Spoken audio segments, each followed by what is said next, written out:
Hello everyone, welcome to Borthakur IS Academy. মই বঞ্জিত হুজুৰি আৰু মই আজি আপোনালোকৰ কাৰণে লৈ আহিছোঁ ভাৰতীয় ইতিহাসৰ এটা যুগান্তকাৰী ঘটনা চিপাহী মিউটিনি বা চিপাহী বিদ্ৰোহৰ বিষয়ে কিছুমান গুৰুত্বপূৰ্ণ কথা। এতিয়া আমি আজি আমাৰ ক্লাছটোত চিপাহী বিদ্ৰোহৰ বিষয়ে অকমান বিশদ তথ্য অধ্যয়ন কৰিম আৰু আজি এই ক্লাছটোত আমি চাই যাম যে চিপাহী বিদ্ৰোহে কেনেকৈ ভাৰতীয় ইতিহাসৰ পথ পৰিৱৰ্তন কৰিছিলে, ভাৰতীয় ৰাজনীতিত এক গুৰুত্বপূৰ্ণ ভূমিকা গ্ৰহণ কৰিছে। ঠিক আছে, আমি চাওক এতিয়া এই বিষয়ে। তো আমি প্ৰথমতে চাম চিপাহী বিদ্ৰোহৰ ইভেণ্টসমূহ। কি বিদ্ৰোহত তোমালোকে আপোনালোকে দেখি পাব যে চিপাহী বিদ্ৰোহৰ ইভেণ্টবিলাক কি আছে। তো প্ৰথমতে চাম কি চিপাহী বিদ্ৰোহৰ যিদিনা উকমুকনি ঘটিছিলে সেইদিনা কিমান আছিলে 29 মাৰ্চ 1857। মানে 29 মাৰ্চ 1857 কি হৈছিলে চিপাহী বিদ্ৰোহৰ উকমুকনি ঘটিছিলে। ক'ত ঘটিছিলে? সেইটো ঘটিছিলে বেৰেকপুৰত। কোনে কৈছিলে? মংগল পাণ্ডে। মংগল পাণ্ডে কি কৰিছিলে? তেওঁৰ ওপৰৰ খাপৰ ব্ৰিটিছ বিষয়াৰ ওপৰত গুলী চলাইছে। তাৰ পাছত কেতিয়া হ'ল আকৌ 10 মে 1857। মই এক্সপ্লেইন কৰি যাম পিছত। সেইটো কি কৰিছিলে? মিৰাটত থকা চিপাহীবিলাকে বিদ্ৰোহ কৰিছিলে। তেওঁলোকৰ কিছুমান চিপাহীক ব্ৰিটিছে বন্দী কৰিছিলে। কিয় বন্দী কৰিছিলে মই জনাম আপোনালোকক। সেই বন্দী কৰা চিপাহীক মুকলি কৰিছিলে আৰু কি কৰিছিলে তেওঁলোকে দিল্লীলৈকে মাৰ্চ কৰি গৈছে। দেন 10 মেত তেওঁলোকে মিৰাটত বিদ্ৰোহ কৰিলে। তাৰ পাছত 11 মেত তেওঁলোক কলৈকে গৈছিলে? 11 মেত তেওঁলোক কি পাইছিলে? গৈ দিল্লী পাইছিলে। আৰু দিল্লী পাই বাহাদুৰ শ্বাহ দ্বিতীয় বা বাহাদুৰ শ্বাহ জাফৰক কি কৰিছিলে? ভাৰতৰ সম্ৰাট বা মোগল সম্ৰাট হিচাপে ঘোষণা কৰিছিলে। তেওঁ কি আছিলে? He was a symbolic head. তাৰ পাছত কি হ'ল? মে আৰু জুন মাহত কি হৈছিলে? বিদ্ৰোহে কানপুৰ, লক্ষ্ণৌ, ঝান্সী, বেৰেলী আৰু নৰ্থ আৰু চেণ্ট্ৰেল ইণ্ডিয়াৰ বিভিন্ন চেণ্টাৰসমূহত বিয়পি পৰিছিলে। আৰু জুলাই 1850 কি হৈছিলে? নানা চাহেবে কানপুৰত বিদ্ৰোহৰ ষ্টাৰ্টিং কৰিছিলে। বেগম হজৰত মহলে লক্ষ্ণৌত আৰু ৰাণী লক্ষ্মীবায়ে ঝান্সীত কি কৰিছিলে? বিদ্ৰোহৰ আৰম্ভণি কৰি দিছিলে। আৰু ছেপ্টেম্বৰত কি হৈছিলে? ব্ৰিটিছসকলে দিল্লী পুনৰ উদ্ধাৰ কৰিছিলে। বাহাদুৰ শ্বাহ দ্বিতীয় বন্দী হৈছিলে। আকৌ মাৰ্চ 1850 কি কৰিছিলে? ব্ৰিটিছসকলে লক্ষ্ণৌক পুনৰ দখল কৰিছিলে। জুন 1858 কি কৰিছিলে? ৰাণী লক্ষ্মীবাই কি কৰিছিলে? ছাৰ হিউ ৰোজৰ বিৰুদ্ধে যুদ্ধক্ষেত্ৰত তেওঁ নিহত হৈছিলে আৰু তাতিয়া টুপিও তেওঁৰ লগতে পৰাভূত হৈছিলে। আৰু বাই জুলাই 1859 এই যিটো চিপাহী বিদ্ৰোহ আছে এইটো সম্পূৰ্ণ অফিচিয়েলি কি হৈছিলে? নোহোৱা হৈ গৈছিলে। যদিও 1858 বিদ্ৰোহী লিডাৰসকল নোহোৱা হৈছিলে, বাট বাই 1859 কি হৈছিলে? বিদ্ৰোহটো সম্পূৰ্ণ সামৰণি পৰিছিলে। কিছুমান সৰু সৰু ঠাইত যেনেকা কোঁৱৰপুৰত হওক বা সেনেকা সৰু সৰু এৰিয়াত বিদ্ৰোহৰ উকমুকনি আছিলে, সেই উকমুকনিকণো নোহোৱা হৈ পৰিছিলে। এতিয়া আমি চাওঁ হওক এপি চেণ্টাৰ অফ চিপাহী মিউটিনি। চিপাহী মিউটিনিৰ এপি চেণ্টাৰ ক'ত আছিলে? এইটো মিৰাট। কিছুমান হেডকোৱাৰ্টাৰ দেখা দিছোঁ মিৰাট, কানপুৰ, লক্ষ্ণৌ, ঝান্সী। এইকেইটা কি আছিলে? আটাইতকৈ ক্ষতিগ্ৰস্ত আৰু য'ত চবতকৈ বিদ্ৰোহ বেছিকৈ হৈছিলে এইকেইটা ইয়াত হৈছিলে। আৰু এইকেইটাৰ পৰা কি হৈছিলে? বিদ্ৰোহে নৰ্থ আৰু চেণ্ট্ৰেল ইণ্ডিয়াত খুব বেছিকৈ বিয়পি পৰিছে। ঠিক আছে, এতিয়া আমি চাওঁ কজেছ অফ দ্য ৰিভল্ট। এই যে ৰিভল্টটো হ'ল তাৰ কাৰণবিলাক কি আছিলে? What are the causes which lead to চিপাহী মিউটিনি? এইটো এটা গুৰুত্বপূৰ্ণ প্ৰশ্ন হয়। আৰু আপোনালোকে চাব যে বিভিন্ন ষ্টেট PCSৰ লগতে UPSCটো আপোনালোকে যদি PIQ চেক কৰে, মানে প্ৰিভিয়াছ ইয়াৰ কুৱেশ্যন চেক কৰে, তাত আপোনালোকে চিপাহী বিদ্ৰোহৰ কাৰণসমূহ বিষয়ে সোধা দেখিবলৈকে পাব। এতিয়া চাওক কি আছিলে? 1 নম্বৰ কি আছিলে? The first cause was the political cause. কি আছিলে? পলিটিকেল কজ আছিলে, ৰাজনৈতিক কাৰণসমূহ। এতিয়া কি ৰাজনৈতিক কাৰণৰ কাৰণে চিপাহী বিদ্ৰোহে উকমুকনি দিছিলে? 1 নম্বৰ কি আছিলে? Doctrine of lapse. Doctrine of lapse বা অসমীয়াত কি বুলি কওঁ আমি যাক? স্বত্ব নিৰসন বা স্বত্ব বিলোপ নীতি। ইয়াৰ জৰিয়তে কি কৰিছিলে? এইটো কোনে কৈছিলে? Lord Dalhousie. তেওঁ ভাৰতবৰ্ষৰ গভৰ্ণৰ জেনেৰেল আছিলে। তেওঁ এই স্বত্ব বিলোপ নীতিটো প্ৰৱৰ্তন কৰিছিলে। একচুৱেলি স্বত্ব বিলোপ নীতি ডেলহাউচি নহয়, ডেলহাউচিৰ আগতে মহাৰাজা ৰঞ্জিত সিঙেহে এইটো ভাৰতত আৱিষ্কাৰ কৰিছিলে। কেনেকুৱাকৈ? মহাৰাজা ৰঞ্জিত সিঙে যিবিলাক সৰু সৰু শিখ ৰাজ্য আছিলে সেইবিলাকক নিজৰ অধীনস্থ কৰিবলৈকে স্বত্ব বিলোপ কৰিছিলে। আৰু তাৰে এটা ফৰ্ম এখন ডেলহাউচিয়ে এডপ্ট কৰিছিলে আৰু ভাৰতৰ কেইবাখনো ৰাজ্য ব্ৰিটিছ সাম্ৰাজ্যত অন্তৰ্ভুক্ত কৰিছিলে। এতিয়া স্বত্ব বিলোপ নীতি অনুসৰি যদি কোনোবা ভাৰতীয় ৰজাৰ বায়'লজিকেল সন্তান নাথাকে, তেতিয়া তুলনীয়া পুতেকক সেই ৰাজ্যখন ব্ৰিটিছে চলাব নিদিয়ে ৰাজ্যখন কোনে লৈ লয় ব্ৰিটিছে লৈ লয় আৰু সেই প্ৰক্ৰিয়াৰে ব্ৰিটিছে ঝান্সী ছাটাৰা আৰু নাগপুৰ এই গোটেইখনক নিজৰ অধীনত লৈ লৈছিলে নাও কি কৰিলে তেওঁলোকে অবাধখন লৈ লৈছিলে আৰু এয়া কি কৰিছিলে অবাধত যেতিয়া তেওঁলোকে অবাধখন লৈ লৈছিলে অবাধৰ দাদমৰীয়া শ্ৰেণীৰ লগতে সাধাৰণ শ্ৰেণীৰ মানুহকো কি কৰিছিলে যথেষ্ট বিক্ষুব্ধ কৰিছিল আৰু কি হৈছিলে হিউমিলিয়েশ্যন অফ ইণ্ডিয়ান ৰুলাৰ্ছ কি কৰিলে যিবিলাক ভাৰতীয় আগৰ ৰজা মহাৰাজা আছিলে যোনে ব্ৰিটিছৰ লগত হাৰি চুক্তি কৰি আছিলে তেওঁলোকৰ বহুতে ক'লে যে আপোনালোকৰ ৰজা টাইটেল ইউজ কৰিব নিদিওঁ আপোনালোকৰ নামত মোহৰ মৰাব নিদিওঁ আপোনালোকক আমি কিনিদানকি পেঞ্চনো নিদিওঁ তো এই সকলোৱে কি কৰিছিলে মানুহখিনিক মানে যথেষ্ট বিক্ষুব্ধ কৰিছিলে আৰু কি হৈছিলে loss of power and prestige of Mughal empire declaration that Bahadur Shah would be the last Mughal king hurt the sentiment আৰু কি কৰিছিলে বাহাদুৰ শ্বাহ কৈছিলে যে আপোনাৰ পাছত আৰু কাকো মোগল সময়ত হ'ব নিদিওঁ আনকি ডেলহাউছে কি কৰিছিলে বাহাদুৰ শ্বাহক কৈছিলে যে আপুনি লালকিল্লাই যাব লাগিব লালকিল্লাই কিনে আপুনি এটা সৰু প্ৰসাদলৈকে গুচি যাব লাগিব এই সকলোবিলাক কাৰণত কি হৈছিলে ৰাজনৈতিক কাৰণত ভাৰতবৰ্ষৰ যিটো বাতাবৰণ আছিলে সেইটো যথেষ্ট বিক্ষুব্ধ হৈ আছিলে অ'কে না আমি চাওক আমাৰ ইকনমিক কষ্ট পলিটিকেল কষ্ট চালো এতিয়া we are coming for the economic cause কি অৰ্থনৈতিক কাৰণৰ কাৰণে চিপাহী বিদ্ৰোহটো মানে উকমুকনি হোৱাত অৰিহণা যোগাইছিলে এক নম্বৰ কি আছিলে এক্সপ্লয়টিভ ৰেভিনিউ পলিচিছ ব্ৰিটিছৰ ৰেভিনিউ পলিচি কি আছিলে খুব এক্সপ্লয়টিভ আছিল ব্ৰিটিছে কি কৰে ব্ৰিটিছৰ উদ্দেশ্য কি আছিলে ভাৰতৰ পৰা যিমান পাৰে হুহি বস্তু নিছিলে heavy land taxes destruction of agrarian structure Bharatvarsha কি আছিলে ভাৰতবৰ্ষ আছিলে কৃষিজীৱিৰ ব্ৰিটিছে কি কৰিলে ভাৰতবৰ্ষৰ খেতি বাতিৰ ওপৰত যথেষ্ট লগান লগাইছিলে বিশেষকৈ আপুনি বেংগলত গম পায় বেংগলত কি লগাইছিলে ব্ৰিটিছে পাৰ্মানেণ্ট ষ্টেটমেণ্ট তাত কি আছিলে জমিদাৰক মাটিৰ মালিক কৰি দিছিলে জমিদাৰক মাটিৰ মালিক কৰি কিনে কি কৰিছিলে জমিদাৰৰ জৰিয়তে ব্ৰিটিছে খাজানা তোলাইছে আৰু ব্ৰিটিছে কি কৰিছিলে মানুহক জোৰ কৰি মিলৰ খেতি কৰিব দিছিলে মৰাপাতৰ মানে কেছ ক্ৰপ বুলি কয় কেছ ক্ৰপ কেনেকুৱা চাহ মৰাপাত কপাহ এইবিলাক কি বুলি কয় কেছ ক্ৰপ বুলি কিয় কয় because they directly converted to cash আপুনি কেছ ক্ৰপৰ খেতি কৰি লাভৱান বহুত হ'ব বাট কেছ ক্ৰপ খাব পাৰে নেকি খাব নোৱাৰে তো কেছ ক্ৰপ যিটো আপুনি কেছ ক্ৰপৰ খেতি কৰিলে প্ৰফিটটো কাৰণে ব্ৰিটিছৰ প্ৰফিট হয় জমিদাৰৰ প্ৰফিট হয় সাধাৰণ মানুহে খাবতো নোৱাৰে তো বহুত দুৰ্ভিক্ষত মানুহ মৰি আছিলে ভাৰতবৰ্ষৰ অৰ্থনৈতিক অৱস্থা ভাঙি গৈছিলে বিশেষকৈ বেংগলত যিটো বেংগল ফেমাৰ আনিছিলে এটা গ্ৰেট বেংগল ফেমালত প্ৰতি ৩ জনৰ ভিতৰত এজনকৈ মানুহ ঢুকাইছিলে তো ভাৰতবৰ্ষৰ অৰ্থনীতি পুৰা ভাঙি গৈছিলে আৰু কি আছিলে ডিক্লাইন অফ ইণ্ডাষ্ট্ৰিজ ব্ৰিটিছে কি কৰিছিলে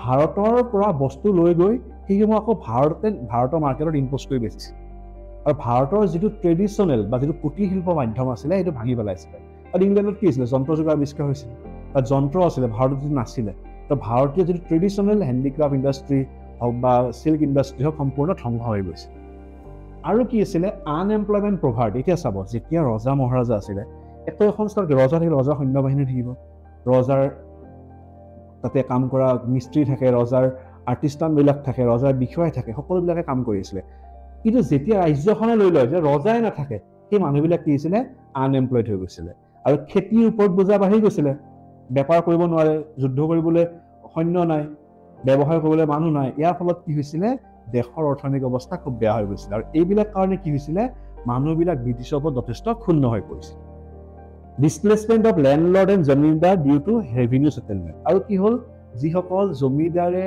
বা দেশীয় প্ৰজা হৈ মাত মাতিবলৈ চেষ্টা কৰিছিলে বা যোনে কৈছিলে যে ইমান ধৰণৰ পইচা আমি দিব নোৱাৰোঁ তেওঁলোকক কেলৈ গুচাই দিছিলে তাৰ ফলত ওপৰৰ খাপৰ এটা জমিদাৰ শ্ৰেণীও ব্ৰিটিছৰ প্ৰতি বিক্ষুব্ধ হৈ পৰিছিল ৰাইট নেক্সট চাওঁ আমি social and religious causes. Now we come to the social and religious causes. Social or religious causes like আমি আহিম কি হয় interference with social custom. Okay, ব্ৰিটিছে কিছুমান ভাল কামো কৰিছিলে ভাল কাম কেনেকুৱা আছিলে সতী দাহ প্ৰথা নিষিদ্ধ কৰিছিলে বিধৱাৰ পুনৰ বিবাহ কৰিছিলে চাব সেই সময়ত কেনেকুৱা আছিলে যিখন ভাৰতীয় সমাজ আছিলে সেইখন কি আছিলে অন্ধকাৰত সোমাই আছিলে এই মধ্যযুগতে আছিলে তো মধ্যযুগীয়া ভাৰতীয় সমাজখনে ব্ৰিটিছে কৰা সংস্কাৰসমূহ গ্ৰহণ কৰিব পৰা নাছিলে তেওঁলোক ভলাটাইল হৈ গৈছিল যে ব্ৰিটিছে আমাৰ কাষ্টমত কেলে মাত মাতিছে তেওঁলোক আমাৰ ট্ৰেডিশ্যনত কিয় মাত মাতিছে তো এইবিলাকে পৰোক্ষভাৱে মানুহৰ মনত এটা ৰিজেণ্টমেণ্ট গঢ়ি তুলিছিলে এগেইন ফিয়াৰ অফ ফ'ৰ্চ কনভাৰ্চন সেই সময়ত কি হৈছিলে খ্ৰীষ্ট ধৰ্মৰ প্ৰচাৰ বাঢ়িছিলে এনেকুৱা হৈছিলে যে মানুহবিলাক যদি খ্ৰীষ্টান ধৰ্ম থাকে ব্ৰিটিছৰ পৰা সাহায্য বেছিকৈ পায় সা সুবিধা বেছি পায় আৰু মিছনাৰীসকলেও জোৰকৈ খ্ৰীষ্ট ধৰ্ম প্ৰচাৰ কৰি আছিলে তাৰ ফলত কি হৈছিলে মানুহে ভয় খাইছিলে যে কি হয় যদি খ্ৰীষ্ট ধৰ্ম প্ৰচাৰ হৈ থাকে আমি আমাৰ ধৰ্ম হেৰুৱাই পেলাম তো খ্ৰীষ্টিয়ানিটি এটা ভয় মানুহৰ মনত সোমাই পৰিছিলে তাৰ ফলত কি হ'লে racial discrimination British treated Indians and inferior segregation increase resentment আৰু ব্ৰিটিছে কি কৰিছিলে ভাৰতীয়সকলক তলৰ খাপৰ বা নিকৃষ্ট বুলি গণ্য কৰিছিলে তাৰ ফলত কি হৈছিলে ভাৰতীয় মনত তেওঁলোকৰ প্ৰতি এটা বিক্ষোভ ভাৱ জাগি উঠিছিলে আৰু কি হৈছিলে সবতকৈ ইম্পৰ্টেণ্ট কি আছিলে ৰিলিজিয়াছ ডিজেবিলিটিজ এক্ট অফ 1856 কি হৈ গ'ল ৰিলিজিয়াছ ডিজেবিলিটিজ এক্ট অফ 1856 এইটো কোনে আনিছিলে it was introduced by Lord Dalhousie ডেলহাউচিয়ে কি ক'লে আগৰ দিনত মই কি ক'লো যে খ্ৰীষ্টিয়ান হ'লে আপুনি বহুত সা সুবিধা পাইছিলে চৰকাৰী চাকৰি দিয়ে চৰকাৰৰ পৰা ছাপোৰ্ট পায় কিন্তু কি হয় যেতিয়া মানুহ এজন ধৰ্মান্তৰিত হয় তেতিয়া কি কৰে ঘৰৰ মানুহ এটাক উলিয়াই দিছিলে কাৰণ সেই সময়ত যোন কঠোৰ নিয়ম আছিলে ঘৰৰ দেউতাকে বা ঘৰৰ মুৰব্বীয়ে কি কৰে সেই ব্যক্তিজনক সম্পত্তিৰ পৰা কি ক'বা তেজপুত্ৰ বা তেজপুত্ৰী কৰি দিছিলে কিন্তু যেতিয়া ৰিলিজিয়াছ ডিজেবিলিটি এক্ট আহিলে সেইমতে কি হ'ল কোনোবাই যদি নিজৰ ধৰ্ম সলনি কৰে তাক নিজৰ পৈতৃক সম্পত্তিৰ পৰা বৰখাস্তকৰণ কৰিব নোৱাৰিব এইটো কোনে দিলে ৰিলিজিয়াছ ডিজেবিলিটিজ এক্ট আনি দিলে আৰু এই এক্টে কি কৰিলে ভাৰতীয়সকলৰ মনত ক্ষোভ জগাই তুলিলে মানে আচ্ছা মানে তহঁতি আমাক পৰোক্ষভাৱে খ্ৰীষ্টান হ'ব কৈ আছ এক নম্বৰ আমাৰ ট্ৰেডিশ্যনতো সোমালে দুই নম্বৰ কি কৰিলা তোমালোকে আমাৰ ধৰ্মত আঘাত কৰিছা এতিয়া কি কৈছা ধৰ্মান্তৰিত হ'বলৈকে তোমালোকে আমাক উৎসাহিত কৰিছা এই সকলোবিলাক কিছুমান ধৰ্মীয় ৰিজনমেণ্ট আছিলে যিবিলাকে চিপাহী বিদ্ৰোহত জুইত ঢালি দিছিলে ঠিক আছে জুইত মানে কি ঘিউ ঢালি দিছিলে অ'কে না এতিয়া চাওঁ আমি কি হ'ল মিলিটাৰী কজেছ অ'কে এতিয়া মিলিটাৰী কজেছবিলাক আছিলে আটাইতকৈ ইম্পৰ্টেণ্ট কজেছ অ'কে আমি চাম অ'কে হা এতিয়া কি আছিলে ব্ৰিটিছে যে গোটেই ভাৰতত শাসন কৰিছিলে কিহৰ ওপৰত ভিত্তি কৰি শাসন কৰিছিলে এটা শক্তিশালী মিলিটাৰী ফ'ৰ্চৰ ওপৰত হয় নহয় ব্ৰিটিছ ভাৰতীয় যিটো সৈন্য বাহিনী আছিলে তাৰ অধিকাংশ কি আছিলে ভাৰতীয় সৈন্য আছিলে কিন্তু ব্ৰিটিছৰ এজন চিপাহী আৰু এজন ভাৰতীয় চিপাহীৰ মাজত তেওঁলোকৰ দৰমহাৰ ক্ষেত্ৰত আকাশ আৰু পাতালৰ পাৰ্থক্য আছে তেওঁলোকে ছেম কাম কৰে একে ঠাইত যুদ্ধ কৰে পজিশ্যনে একে আছিলে কিন্তু ইউৰোপীয়টো দৰমহা বহুত বেছি ভাৰতীয় দৰমহা বহুত কম এইটো কি আছিলে it was a racial discrimination যিটোৱে ভাৰতীয় চিপাহীসকলৰ মনত ক্ষোভৰ ভাৱ জগাই তুলিছে ৰাইট কি দিছিলে আৰু লগতে কি আছিল চাব সেই সময়ত ভাৰতীয়সকলৰ মনত এটা ভাৱ আছিলে কি যে সাগৰ যাত্ৰা কৰিলে কি কয় ধৰ্ম যায় বুলি জাত যায় বুলি কৈছে কি যে যদি আমি সাগৰ যাত্ৰা কৰোঁ আমাৰ কি হ'ব আমাৰ জাত যাবগে তো আমি সাগৰ যাত্ৰা নকৰোঁ we are not going to do C travel কিন্তু কি কৰিলে লৰ্ড কেনিঙে কি কৰিলে জেনেৰেল ছাৰ্ভিচ এনলিষ্টমেণ্ট এক্ট আনিলে আৰু কি ক'লে যে যদি কোনোবা ব্ৰিটিছ ভাৰতীয় সৈন্য বাহিনীত ভৰি দিছে he has to go overseas তেওঁ কি কৰিব লাগিব সাগৰৰ পাৰ হৈ যাবই লাগিব আৰু ব্ৰিটিছে য'তে যুদ্ধ কৰিব কয় তাত যুদ্ধ কৰিব যাবই লাগিব এইটো কি কৰিছিলে সৈন্যবিলাক খং কৰিছিলে ক'লে তহঁতে আমাৰ ধৰ্ম ভাঙিবি এতিয়া চিপাহীবিলাকৰ মাজতে কি হৈছিলে এটা ব্ৰিটিছনাৰ ভাৱ আহিছিলে আৰু কি আছিলে ইমিডিয়েট ট্ৰিগাৰ কোনে কৰিছিলে আমি চবে জানো ইমিডিয়েট ট্ৰিগাৰ কিহৰ কাৰণে আছিলে লি এনফিল্ডৰ গুলিৰ কাৰণে হৈছিলে কৈছিলে কি তাৰ কাৰ্টিজৰ বাকলিত কি আছিলে গৰু আৰু গাহৰি চৰ্বি সোমাই থকা বুলি কৈছে গৰুৰ চৰ্বি হিন্দুৱে নাখায় আৰু গাহৰি চৰ্বি মুছলমানে নাখায় তো ক'লে কি আমাক ধৰ্ম ভ্ৰষ্ট কৰিবলৈ এতিয়া ব্ৰিটিছে কি কৰিছে সম্পূৰ্ণ প্ৰচেষ্টা চলাইছে তো these are the military causes যাৰ কাৰণে কি হৈছিলে চিপাহীবিলাক অসন্তুষ্ট হৈ আছিলে আৰু চিপাহী বিদ্ৰোহত তেওঁলোক জঁপিয়াই পৰিছিলে ৰাইট এতিয়া আমি চাম ইনফ্লুৱেঞ্চ অফ আউটছাইড ইভেণ্ট য়েছ কিছুমান বাহিৰা ইভেণ্টৰ কাৰণেও মানুহৰ মাজত ক্ষোভ হৈছিলে যেনেকৈ আছিলে কি আফগান ৱাৰত কি হৈছিলে আফগানিস্তানখন বাহিৰৰ ৰাজ্যক্ষেত্ৰ আছে আফগানিস্তানত ব্ৰিটিছে নিজৰ স্বাৰ্থৰ কাৰণে আক্ৰমণ কৰি যুদ্ধ কৰিছিলে আৰু আফগান যুদ্ধত একচুৱেলি প্ৰথম আফগান যুদ্ধত কি হৈছিলে ব্ৰিটিছৰ যথেষ্ট ক্ষয়ক্ষতি হৈছিলে প্ৰায় পৰাজয়ৰ নিচিনা হৈছিলে ইয়াত কি হ'ল যিসকল সৈন্য মাৰা গৈছিলে তাৰ ভিতৰত অধিকাংশ কি আছিলে ভাৰতীয় সৈন্য আছিলে এই যে ব্ৰিটিছৰ স্বাৰ্থৰ কাৰণে নিৰপৰাধ ভাৰতীয় সৈন্যখিনি মাৰা যাবলগীয়া হ'ল তাত কি হ'ল ভাৰতীয় সৈন্য বাহিনীৰ মাজত বিক্ষোভ হৈছিল যে তহঁতৰ যুদ্ধ তহঁতক আক্ৰমণ কৰা নাই তহঁতি বাহিৰত গৈ যুদ্ধ কৰিছ তো এই কথাত কি হ'ল ব্ৰিটিছৰ সৈন্যবিলাক ব্ৰিটিছ ভাৰতীয় সৈন্যবিলাক বিক্ষুব্ধ হৈছিল অন্য এজনে পাঞ্জাৱৰ যুদ্ধ পাঞ্জাৱৰ লগত হোৱা যুদ্ধত কি হৈছিলে ভাৰতীয়বিলাকে নিজৰে সহযোগী সেইসকলক মাৰিবলগীয়া হৈছিল হয় নহয় তাৰ ফলত কি হৈছিলে ভাৰতীয়বিলাকৰ নিজৰ মনতে এটা অসন্তুষ্টি ভাৱ আছিলে ক্ৰিমিয়ান ৱাৰ যেতিয়া হৈছিলে তাত ভাৰতক সৈন্য বাহিনী ৰাছিয়াত গৈ যুদ্ধ কৰিবলগীয়া হৈছিলে তো ভাৰতীয় ভাবিছিলে আমি ক'ত কি কৰি আছো আগৰ দিনৰ সৈন্যৰ কাম কি আছিলে নেইবাৰিং ষ্টেটৰ লগত যুদ্ধ কৰা বেলেগে আক্ৰমণ কৰিলে বচোৱা বাট ব্ৰিটিছে লগ কি কৰিছিলে ইণ্টাৰনেশ্যনেল যুদ্ধবিলাক সুমিয়াই লৈ গৈছিলে যাৰ ফলত ভাৰতীয় সৈন্য নিহত হয় আৰু তাৰ ফলত কি হয় ব্ৰিটিছৰ বিৰুদ্ধে তেওঁলোকৰ মঞ্চত এটা ক্ষোভৰ সৃষ্টি হৈ আছিল আৰু সন্থাল ৰিবিলিয়ন সময়ত কি হৈছিলে ব্ৰিটিছৰে সৈন্য বাহিনীৰ জৰিয়তে সন্থালক যথেষ্ট অত্যাচাৰ কৰিছিল তেওঁলোকৰ ঘৰবিলাক হাতীৰে ভাঙি পেলাইছিলে গাঁওবিলাকত গৈ নিৰপৰাধ শিশু মহিলাবোৰক গুলি চলাব দিছিল ভাৰতীয় হৈ যেতিয়া ভাৰতীয়ক অত্যাচাৰ কৰিবলগীয়া হৈছিলে সৈন্য বাহিনীৰ মনত কি হৈছিলে তেওঁলোকৰ নৈতিকতাত মানে এটা বাধা আহি পৰিছিল এই সকলোবিলাক কথা কি কৰিছিলে সৈন্য বাহিনীক কৈ তুলিছে যে আমি আমাৰ যিটো মাষ্টাৰ্ছ ব্ৰিটিছক তেওঁলোকে লাহে লাহে বেয়া পোৱা হৈ আহিছে আৰু ব্ৰিটিছৰ অফিচাৰসকলে বেয়া ব্যৱহাৰ তেওঁলোকক মনত কোনো আঘাত দিছে তেওঁলোকে ব্ৰিটিছৰ প্ৰত্যেকটো কথাই শুনে কিন্তু ব্ৰিটিছে সুযোগ পালে কি কৰে তেওঁলোকক সৰু দোষত গুৰু শাস্তি দিছিলে এইবিলাকে কি কৰিছিলে ভাৰতীয় চিপাহীবিলাকৰ মনটো লাহে লাহে বিদ্ৰোহমুখী কৰি আনি আছিলে তাৰ ফলত আমি অলৰেডি কোনে কৰিলে বেৰেকপুৰত মংগল পাণ্ডে গুলি চলাই দিলে হয় নহয় আৰু যিটো এটা ইমিডিয়েট কজৰ কাৰণটো কি আছিলে এটা আছিলে কি যে এটা কথা ওলাইছিলে যে আগতে চিপাহীবিলাক কি দিছিলে ৰেচন দিছিলে ৰেচন আটা দিয়ে হেৰি দিয়ে সেই আটা নহয় বোলে কি হয় কোনোবাই উলিয়াই দিছিলে যে ব্ৰিটিছে মানুহৰ হাড্ডিবিলাক গুঢ়ি কৰিছে হাড্ডিবিলাক গুঢ়ি কৰি কি কৰিছে আটাৰ লগত মিহলাই খাব দিছে যাতে আটা কম আছেতো গতিকে হাড্ডি মিহলাই গুঢ়ি কৰি দিছে তো মানুহৰ মনত খুব ভয় ভাৱ সোমাইছে যে আমাক মানুহৰ হাড় খুৱাই আছে বা জীৱ জন্তু হাড় খুৱাই আছে আৰু লগতে হৈ গ'ল আমি জানো এইটো গ্ৰীচ কাৰ্টিজ এই কাহিনীটো কি আছিলে চিপাহীবিলাকে অলৰেডি জনাই আছিলে তেওঁলোকৰ অফিচাৰবিলাকক যে অলৰেডি কথাটো ওলাইছে যে গৰু আৰু গাহৰি চৰ্বি আছে গতিকে আমি হেৰি নকৰোঁ মানে কি নকৰোঁ সেইটো কাৰ্টিজ ইউজ নকৰোঁ তো কিছুমান ব্ৰিটিছ বিষয়ে কৈছিলে আপোনালোকে ঘিউ বা তেলেৰে সেইটো মানে হেৰি পিছল কৰি ল'ব পাৰিব কিন্তু কিছুমান থাকে নহয় খুব আকৰ্ষক ব্ৰিটিছ বিষয়া তো তেওঁলোকে কি ক'লে নহয় বোলে তহঁতে এইটো ইউজ কৰিব লাগিব আৰু যাতে সকলোকে তহঁতে এইটো ট্ৰেইনিং দিয়ে তাৰ কাৰণে কি কৰিলে 90জন চিপাহীক মাতি লৈ আহিলে আৰু 90জন চিপাহীক ট্ৰেইনিং দিয়াৰ দায়িত্ব কাক দিলে ব্ৰিজ মোহন নামৰ ভাৰতীয় চিপাহী এটা যে ব্ৰিজ মোহনক বাকী চিপাহী খুব বেয়া পাইছিলে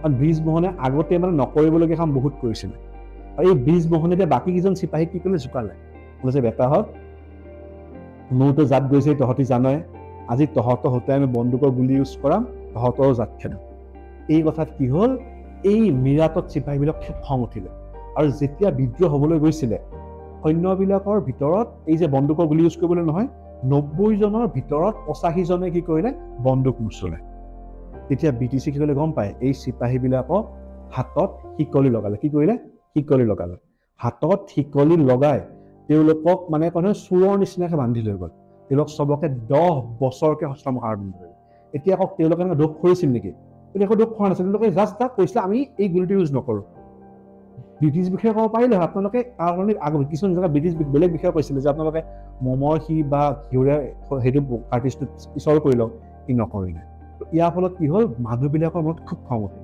আৰু সেইদিনাই কি হ'ল অলপ পিছতে যেতিয়া কি চিপাহীবিলাক মানে খানা খাবলৈকে গৈছিলে তেতিয়া এজন বাৰবুচি এই যে খানা বনাইছে বাৰবুচিজনে ক'লে যে আচ্ছা তহঁতে খানা খাব আহিছ এটা খবৰ শুনিছোঁ ই যে পিয়'ৰ গোৰ্খা আৰু ইউৰোপীয় সৈন্যৰ প্ৰায় 2000 এটা পল্টন আহি আছে আৰু সিহঁতে হাজাৰ হাজাৰ শিকলি ৰেডি কৰি থৈছে কিয় শিকলি ৰেডি কৰি থৈছে যাতে তহঁতি সৈন্যবিলাকক বন্দী কৰি জেলত থ'ব পাৰে এইটো কথা কি কৰিলে ভাৰতীয় সৈন্যবিলাকক জুই জগাই তুলিলে সিহঁতে কি কৰিলে পগলা ঘণ্টা বজাই দিলে আৰু ক'লে কি ঋষিছ খাটাও বুলি সিহঁতি বিদ্ৰোহ আৰম্ভ কৰিলে সিহঁতৰ যিমান ওপৰ খাবৰ ব্ৰিটিছ বিষয়া আছিলে চবকে হত্যা কৰিলে সেই জেলত যে বন্দী কৰি থৈছিল 85জন লগৰীয়াক জেলৰ পৰা মুকলি কৰি আনিলে আনি সিদিনা গোটেই মিৰাট নগৰখনত সিহঁতে ব্ৰিটিছবিলাক মাৰিলে খ্ৰীষ্টানবিলাকক মাৰি লুটপাট কৰি কিনে কি কৰিলে শেষত সৰু সৰু দলত বিভক্ত কৰি গুচি গ'ল দিল্লীলৈকে গুচি গ'ল দিজ আৰ দ্য কজেছ যাৰ কাৰণে ভাৰতত চিপাহী বিদ্ৰোহ নামৰ জুইকুৰা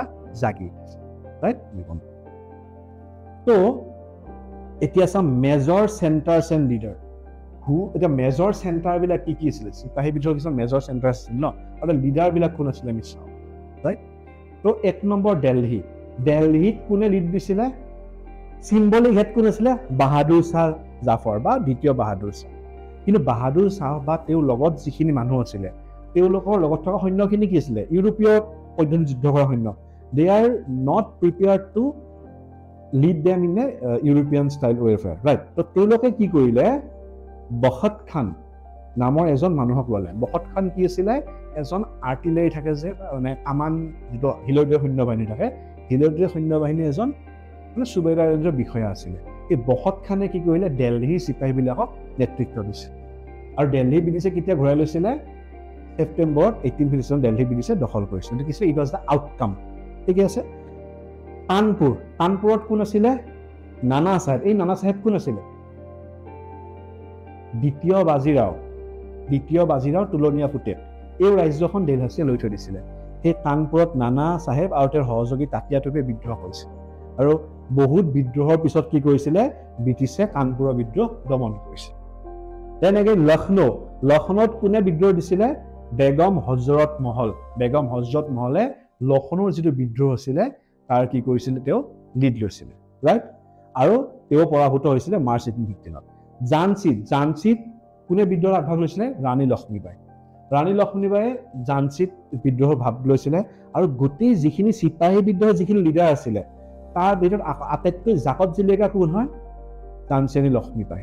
আনকি তেওঁৰ বিৰুদ্ধে যুদ্ধ কৰা সেনাপতি ছাৰ হিউ ৰ'জ, যিজন ব্ৰিটিছৰ হৈছিলে, তেওঁ ঝান্সী ৰাণীৰ সাহসক ভূয়সী প্ৰশংসা কৰি থৈ গৈছে। আৰু বিহাৰত কোনো কোঁৱৰ সিং আছিলে। হি কণ্টিনিউড ৰেজিষ্টেন্স টিল 1859। কোঁৱৰ সিং ঢুকাইছিলে, তাৰ পাছত কোন আছিলে, অমৰ সিং, তেওঁৰ ভাই। এই কোঁৱৰ সিং খুব সাহসী আছিলে। কোনোবা যদি এনেকুৱা এজন লিডাৰ যোনে চিপাহী বিদ্ৰোহৰ যুদ্ধত জিকি কেনে মৃত্যুবৰণ কৰিছিলে, সেইজন আছিল কোঁৱৰ সিং। কোঁৱৰপুৰ আছিলে বিহাৰৰ জগদীশপুৰৰ এজন জমিদাৰ আছিলে। কোঁৱৰপুৰক কি কৰিছিলে, ব্ৰিটিছে আক্ৰমণ কৰিছিলে। কোঁৱৰপুৰে ব্ৰিটিছৰ লগত যুদ্ধ কৰোঁতে মেজৰ ডগলাছৰ লগত যুদ্ধ কৰিছিলে। তেওঁৰ অপনেণ্ট, তেওঁ এখন হাত ছিঙি গৈছিলে। আৰু এখন কি কৰিছিলে, তেওঁ যিটো ৰেচিডেঞ্চ আছিলে তাতে ব্ৰিটিছৰ এটা পল্টনটো ঘেৰি থৈছিল। তেওঁ এখন হাতেৰে তৰোৱাল ধৰি ব্ৰিটিছৰ যিমান সৈন্য আছিলে ন, তেওঁ চবকে মাৰি পেলাইছিল। আৰু সেই যুদ্ধ জিকা খ্যাতি লৈ তেওঁ পিছত মৃত্যুবৰণ কৰিছিল। কোঁৱৰ সিঙৰ মৃত্যুৰ পিছত তেওঁৰ ভায়েক অমৰ সিঙে বিদ্ৰোহৰ নেতৃত্ব দিছিলে। পিছত তেওঁ নেপালৰ হাবিলৈ পলাই গৈছিলে। আৰু নানা চাহেব যে আছিল, নানা চাহেব ক'লৈ পলাই গৈছিলে, তেওঁ নেপালৰ হাবিলৈকে পলাই গৈছিল। এইদৰে চিপাহী বিদ্ৰোহৰ আমি কি চালোঁ, মেইন চেণ্টাৰ্ছবিলাক, তেওঁলোকৰ লিডাৰ্ছবিলাক, আৰু শেষত কিদৰে আউটকাম হৈছিল আমি সেইটো চাম, ৰাইট? এতিয়া চাম nature of the revolt. Was it a mutiny or war of independence? আমি চাম বিদ্ৰোহৰ নেচাৰ কি আছিলে। এইটো এটা অকল চিপাহী বিদ্ৰোহ আছিলে নে এইটো কি আছিলে, স্বাধীনতাৰ কাৰণে এটা যুদ্ধ আছিল? এতিয়া সেইটো কিছুমান ব্যক্তিয়ে সেই বিষয়ে কিছুমান মন্তব্য দি থৈ গৈছে, আমি সেইসকলৰ বিষয়ে চাই লওঁ। Okay, let's check. কি দিছে, এতিয়া British historian sir John Lawrence আৰু টি.আৰ. হোমছ, তেওঁলোকে কি কৈছিলে, called it sepoy mutiny, a military rebellion without wider political motive. তেওঁলোকৰ মতে কি আছিলে, এইটো একো পলিটিকেল মটিভ নোহোৱা জাষ্ট চিপাহীসকলৰ বিদ্ৰোহ আছিলে। আৰু তেওঁলোক কোন আছিলে, they were a British historian. তেওঁলোকে জাষ্ট ব্ৰিটিছৰ হিষ্টৰিয়ান আছিলে, তেওঁলোকে চিপাহীসকলৰ এইটো মন্তব্য কৰি থৈ গৈছে।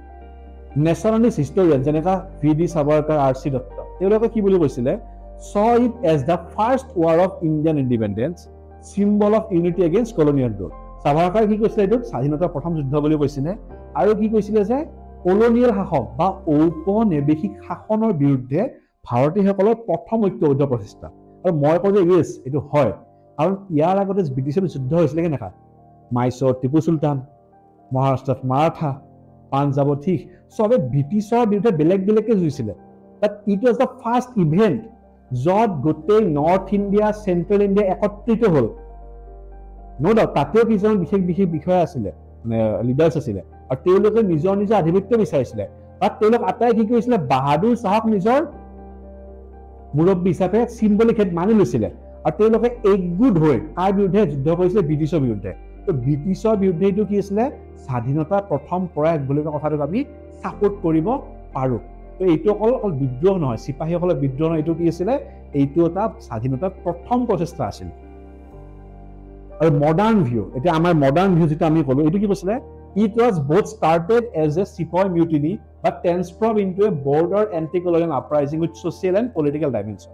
আমাৰ মডাৰ্ণ ভিউ আমি কি দিব পাৰোঁ এতিয়া যে, হয়, প্ৰথমতে এইটো যিটো চিপাহী বিদ্ৰোহ আছিলে, পিছত ই কি কৰিছিলে, এটা সংঘবদ্ধ প্ৰচেষ্টা হৈ পৰিছিলে, যিটোৱে বিভিন্ন পলিটিকেল মানে ৰাজনৈতিক আৰু সামাজিক বাতাবৰণকে সামৰি লৈছে।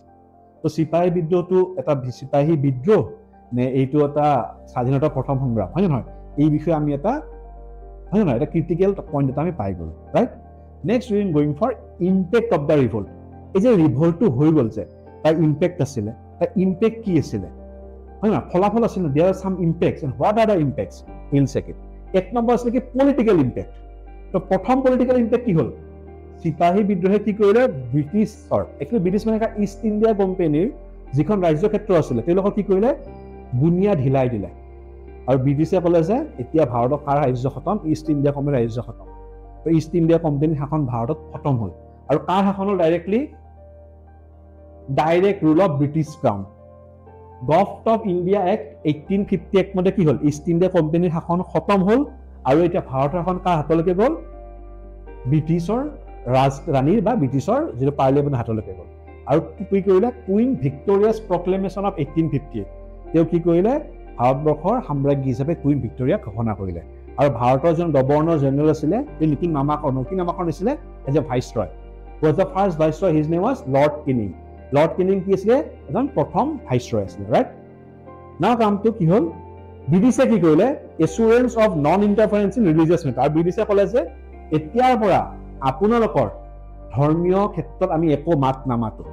ব্ৰিটিছে ক'লে যে এতিয়াৰ পৰা ধৰ্ম বেলেগ আমি বেলেগ, আমি আপোনালোকক ফ'ৰ্চ নকৰোঁ, এই যিবিলাক ৰিলিজিয়াছ ৰুলছ এক্ট সেনেকা এক্ট আমি এখন নানো, ব্ৰিটিছে কথা দিলে। আৰু ব্ৰিটিছে কি কথা দিলে চাব, চবটো ইম্পৰ্টেণ্ট আছিলে, era of annexation and expansion ended and the British promised to respect the dignity and rights of the native princes. আগতে কি কৰিলে ডেলহাউসি হতে বা ওয়েলিসি হতে কি কৰিছিলে, ৰাজ্য লৈ লয় কিবা লৈ লয়, ডক্ট্ৰিন অফ লেপছ হয় নহয়, সাবসিডিয়াৰী লেণ্ডছ এইবিলাক কৰিছিলে। মানে ব্ৰিটিছে ক'লে যে এতিয়াৰ পৰা ব্ৰিটিছৰ যি মানে যিখিনি ৰাজ্য আছে এটা মানে দেশীয় ৰজাসকল সেই আপোনালোকৰ, আমি তাত হাত নিদিওঁ।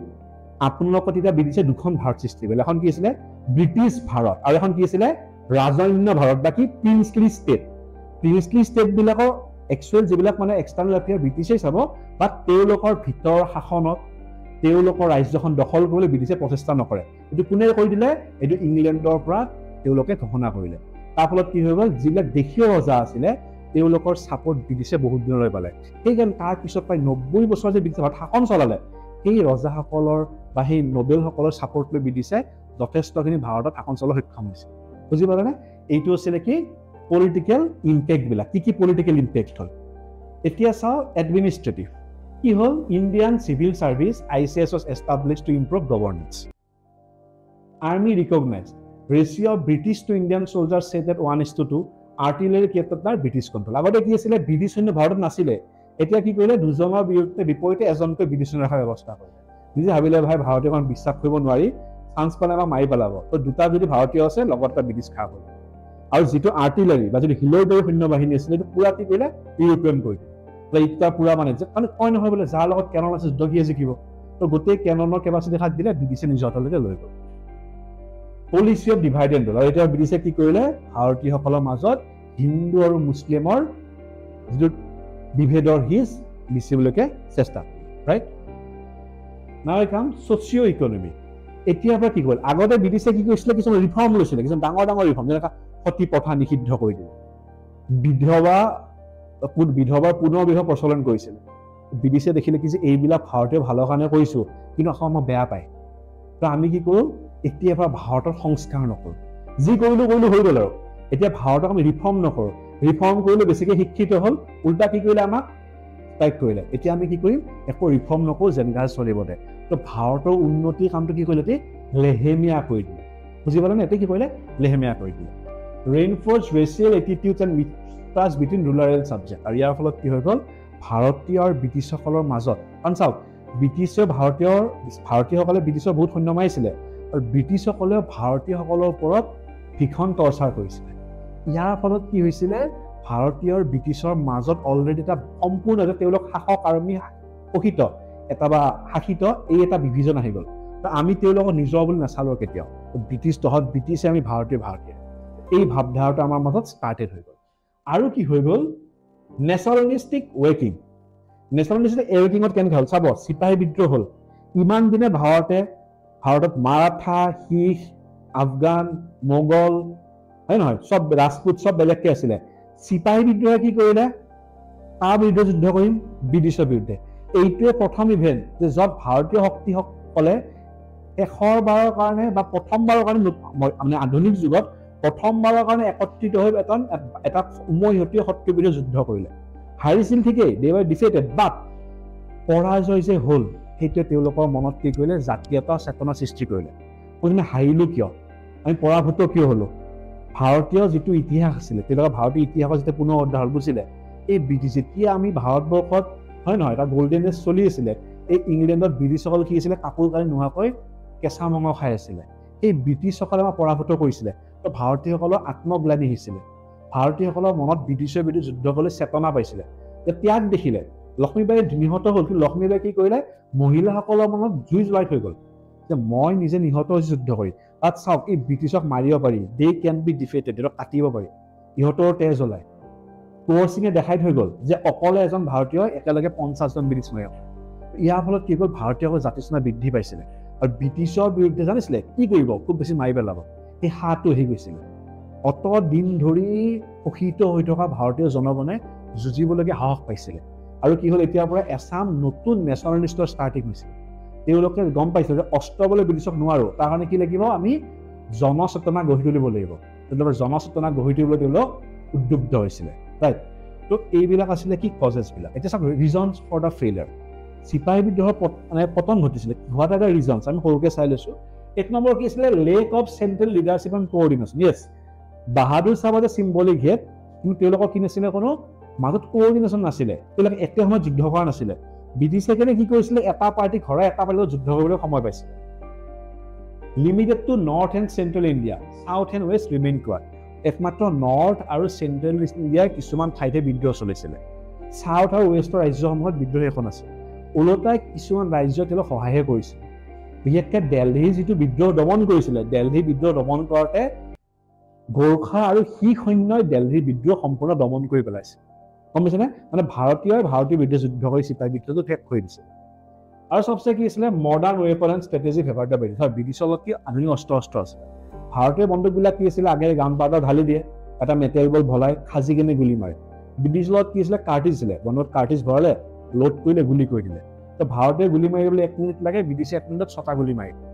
অবভিয়াছলি অস্ত্ৰ বিদ্যুৎ প্ৰযুক্ত আছিলে।